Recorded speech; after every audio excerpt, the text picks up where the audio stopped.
ಭೂಮಿಗಿಳಿದ ಬಜರಂಗಿಯ ಅವತಾರ ಮಣ್ಣ ಕಣವು ನುಡಿದಿದೆ ಇವ ದೇಶ ಕಾಯೋ ಕುರಿಕಾರ ಭಾರತಾಂಬೆ ಕೊರಳ ಮುತ್ತು ಗಂಗೆಯೊಳೆವ ಭೂಗನತ್ತು ಹರನ ಹಣೆಯ ಪುರಿವ ನೇತ್ರ ಹರಿರಾಮನ ದತ್ತು ಪುತ್ರ ನಾಯಕ ನಮೋ ನಮ್ಮ ಸೈನಿಕ ನಮೋ ಕಾಯ ರಕ್ಷಕ ನಮೋ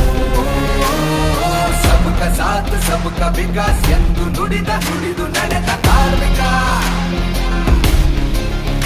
ದೇಶ ಸೇವಕ